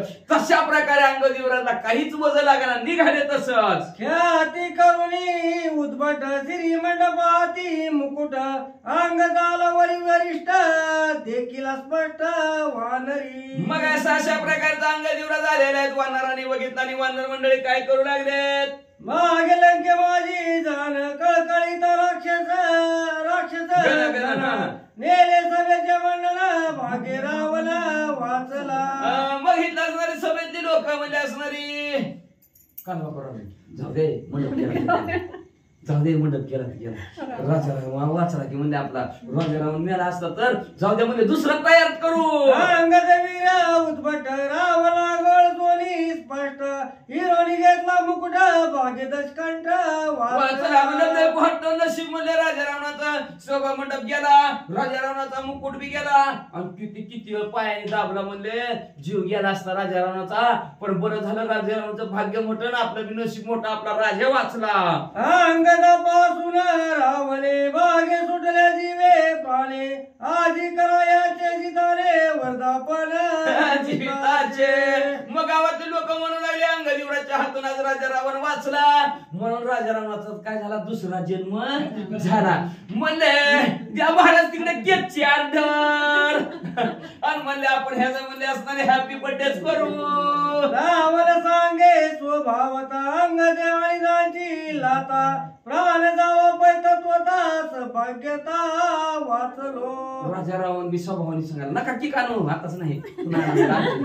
मग म्हणले स्वभाव का राजा रावण सुद्धा म्हणू लागला. कुणी बी म्हणते का नाही मी असतो आज अंग युवराजनं दाबून पायाने मारला असतो पण माझं नशीब मोठं माझं भाग्य मोठं म्हणून वाचलो असं राजा रावण सुद्धा स्वतः बोलू लागला. पुरुषार्थी हनुमंत देवने अंगद विख्यात दे कोणी वानराचा पुरुषार्थ शशिकित रावण. काय ताकद त्या हनुमंतरायची होती. त्या हनुमंतरायची तर दुप्पट ह्याची ताकद तर बाबा म्हणजे असणारी. कसली वानर आहेत म्हणजे शिवराय वीर पराक्रमी वानर आहेत म्हणजे आता कसं ह्यांना तोंड द्यायचं अशी शंका मनात राजा रावणाची निर्माण झाली. मंडपांगदाचे श्री रत्न कमळाची हरी मुक्त फळांच्या जलरी पतकवरी. आता तिका मंडप का आपल्या गरीबासारखा होता काय म्हणजे असणारा पत्र्याचा. अहो राजा रावणाचा राजाचा मंडप म्हणजे मोठं असतं म्हणजे असणार. त्याला मुक्त फळा पाचून हिरे माणिक मोती त्याला सोने खिळविलेलं होतं म्हणजे अतिशय सुंदर असा मंडप अंगदेवराच्या डोक्यावर शिवून दिसत होता. वानर सांगती उल्हासता श्रीलंका घेऊन माता अंगदाला उर्ध्व पंथा पाय पुरुषार्था. तेवढ्यात वानर मंडळीनं बघितलं म्हणजे प्रभू रामचंद्र बघा त्या अंगदेवराच्या डोक्यावर काय चमकायला लागले म्हणजे असणारे. अहो लंकाच उचलून आणले काय प्रभू रामचंद्र त्यांनी. मंडपदे कोणिया माता कोपाला श्री रघुनाथा अंगद केले अधर्मता तुझ्या गाता मी करीना. वानर मंडळीनं दाखवलं तिकडून यायला अंगदेवरात पोहोचायच्या तेवढ्यात प्रभू रामचंद्राने म्हणजे सभेचा मंडप दिसतोय म्हणजे. अरे अंगदेवरात चूक केली तुम्ही म्हणजे असणार. तुम्ही म्हणजे असणार अधर्म केला म्हणजे असणारा तुम्हाला सोडितच नाही म्हणजे तुम्हाला जीवच मारतो असं प्रभू रामचंद्र म्हणून लागले. लंका दिदली शरणागता ते तिजार्थ येणे आणि माझ लागला जमता तुझ यार्था दंडीना. लंका शरणागत विभीषण काकाला दान दिलेले आणि दान दिलेल्या वस्तू परत आणायचं नाही, डोकं घालायचं नाही, मन घालायचं नाही, अजिबात नाही. मन घातलं, डोकं घातलं, परत जर महागारी घेतलं तर पचत नाही. आमच्या गावाकडचं एकदा दिलं दान ते दान नसतं, घेतलं महागारी तर ती पचत नसते. मग म्हणजे प्रभू रामचंद्र म्हणले मी दान दिलेलं आहे आणि दान घेतलेल्या वस्तू जर मीच आणल्या तर लोक मला नाव ठेवतील, दान दिलं महागारी घेतलं, दान दिलं महागारी घेतलं म्हणून अंगद युवराज मी तुम्हाला दंड करील असं प्रभू रामचंद्र बोलू लागले. अंगद म्हणे ऐक रघुनाथा निज म्हणे माझा उडता केव्हा मंडप बैसला माता नकळता माझा येते आला. प्रभू रामचंद्र मी त्याचाच लाईव्ह चोरटा फिरता म्हणून घर बघायला गेलो, घर घेऊन आलो. तसलं नाही हो अंगद युवराज. प्रभू रामचंद्रांनी म्हणले मी राजा रावणाबरोबर बोलणं चालणं शिष्टाई करत होतो आणि आयुष्याने मध्ये असणारं उडालो.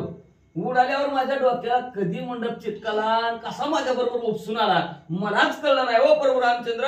मी तसला चोर नाही. मस्तक बळे उपडून मंडपाचे येते आगमन सर्वता मद नाही ज्ञान तुझी आला श्रीरामा. प्रभू रामचंद्र तुमची शपथ घेऊन सांगतो ज्यावेळेस मी उड्डाण केलं माझ्या डोक्याला कधी सभा मंडप चिटकून आला अजिबात कळलं नाही हो प्रभू रामचंद्र. मी तसला उचल्या नाही. कोणी अंगदाची आन श्रीराम झाला सुप्रसन्न अंगदे करून रामस्मरण केले विंदाला ते आहे का अशा प्रभू रामचंद्राने अंगद युवराजचं बोलणं ऐकलं. प्रभू रामचंद्र तुमची शपथ मला माहिती नाही कसा आला कळलंच नाही. चिटकून आला बसल्यावर काय करणार आता मी तरी म्हणून म्हणा बघा काय महाराजांनी गमच्या सुद्धा निघा फरफडी नव्हता बाहेर चिटकाला काय सांगावं तशा प्रकारे म्हणले असणार मला कळत नाही प्रभू रामचंद्र असं म्हणल्याबरोबर शपथ वाहिल्याबरोबर प्रभू रामचंद्र आनंद वाटला. आनंदाच्या भरामध्ये अंगद युवराजने पुन्हा प्रभू रामचंद्राचं नामस्मरण केलं आणि नामस्मरणाच्या दरावर काय केलं बिंदा नाही का येते जे उठान ते करून उलटे किराणा लक्षणी असं बसताना मंडप संपूर्ण सांडीला. बघा असं पुढे उड्डाण चालू आलेलं होतं प्रभू रामचंद्र उलट किरण मारला अंगद युवराजनं म्हणजे महागारी. जिथं मंडप होता जिथं सभा होती तिथल्या तिथं जसं खांब जिथल्या तिथं होतं तसा नेऊन सभा मंडप ठेवला पुन्हा अंगद युवराज. बाप अंगद विधानी उतळा बैसली स्तंभस्थानी समूळ सूत्र चुकोने दुनी ठेवला समस्पानी मंडप. काय लाघव केला अंगद युवराजनं. आज सभा मंडप जसा ते तसा डोक्यावर नेला जसं ते तसा त्या लंकेच्या सभा मंडपांवर तो मंडप नेऊन ठेवला. जिथल्या तिथं पाचर ठोकायची गरज लागली नाही, मागं पुढे सरपायची गरज लागली नाही. इंजिनियरनं बघितलं तर गुन्ह्यात बरोबर पहिला होता तसा जिथं खांब जिथं होता 80,000च्या 80,000 जागच्या जागेवर नेऊन ठेवले. मंडप येता कडकडाट राक्षसा हृदय स्फोट अक्रंदला दश कंठ आले अरिष्ट. मंडप आलेला दिसला राक्षस म्हणले मेलो रे आता म्हणले हे वर्ण जर मंडप खाली सोडला जाग्यावर आपलं डांगणांग बोकणांग म्हणावं आपण सगळे मरणार. राजा रावण वाढायला लागला पळा रे पळा.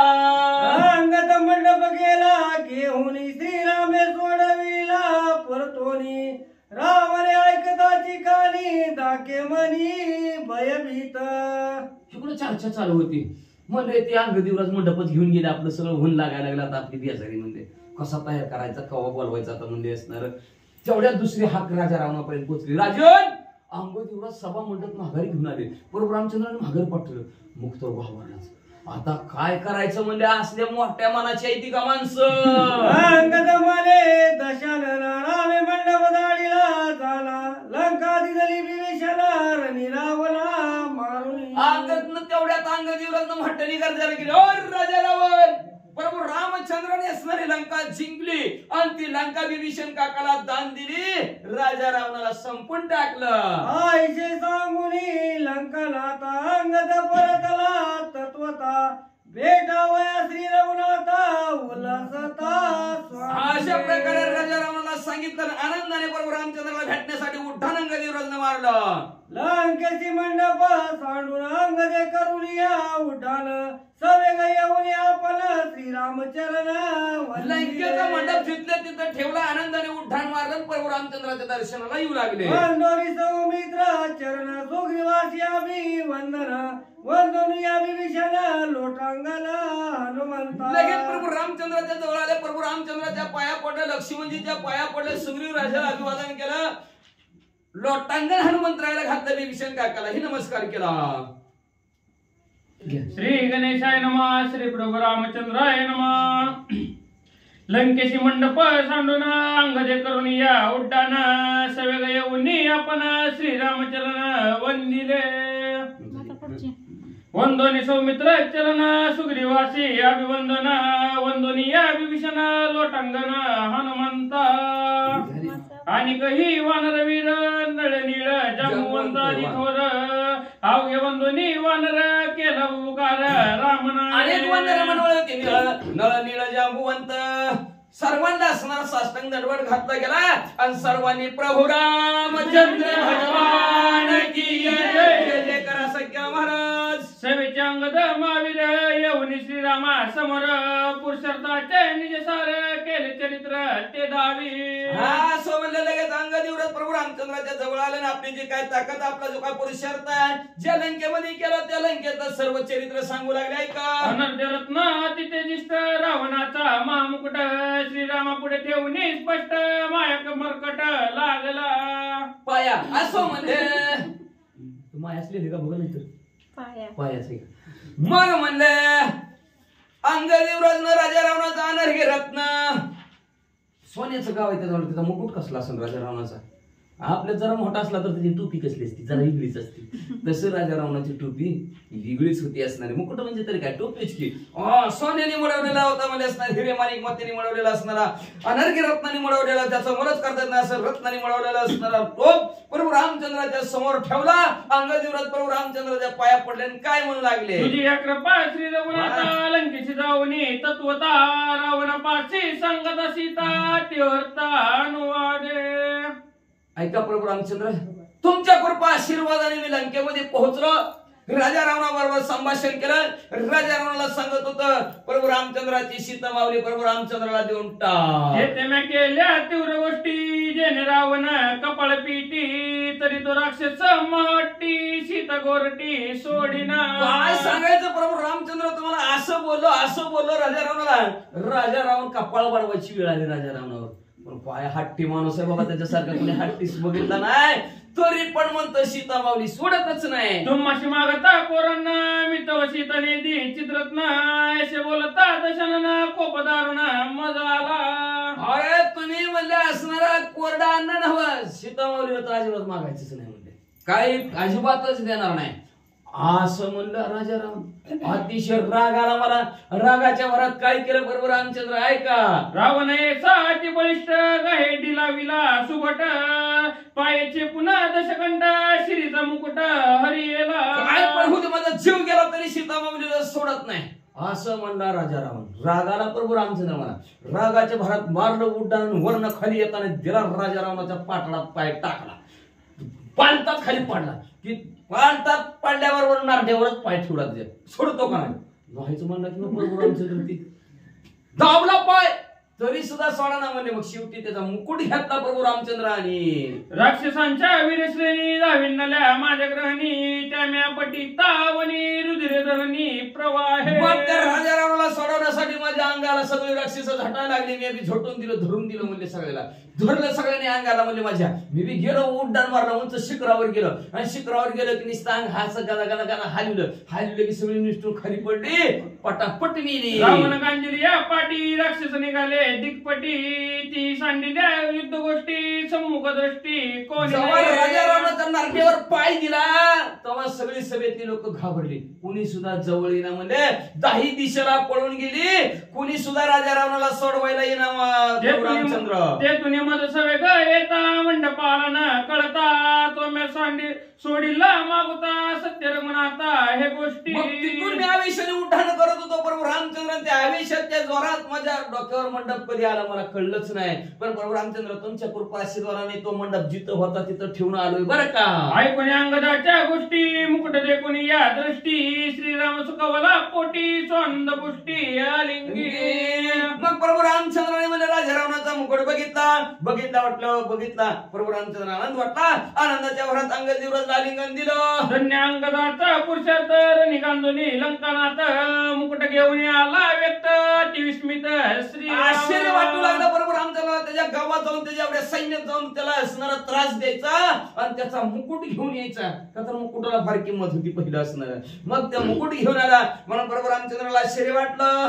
संतोषोनी रघुनंदन हृदयालंगी सुप्रसन्न करी अंगद मुख चुंबन अंगद धन्य श्रीरामे. आनंद झाला प्रभू रामचंद्राला. प्रभू रामचंद्र आनंदाच्या भरात मध्ये असणारा अंजारला गोंजारला अंगद युवराजला आणि गोंजारू नवंदे असणारे प्रभू रामचंद्राच्या कृपा आशीर्वादामुळे प्रभू रामचंद्राच्या नामस्मरणामुळे म्हणले अंगद युवराज सुद्धा एवढं प्रभू रामचंद्राच्या जवळ पोहोचला. म्हणले श्रीरामे मुकुट घेऊन पाचरोनी विभीषण त्याच्या मस्तकी आपण संतोषोन सोय घाली. लगेच प्रभू रामचंद्र मुकुट हातात घेतला. विभीषण काकाला बोलावलं आणि विभीषण काकाच्या डोक्यावर राजा रावणाचा मुकुट चढवला. विभीषण झाला राज्यधर वानरी केला जय जयकार राम नामे गरजे अंबर देती बहुकार. आनंद झाला विभीषण काकाच्या डोक्यावर मुकुट बसल्याबरोबर आणि म्हणले लंकेचा राजा आता विभीषण काका झाला. म्हणून राजा रावण की जय बंद झालं. विभीषण काका राजे की जय असा जय जयकार राम नामाचा करू लागले वाचा. विभीषणाचे मौली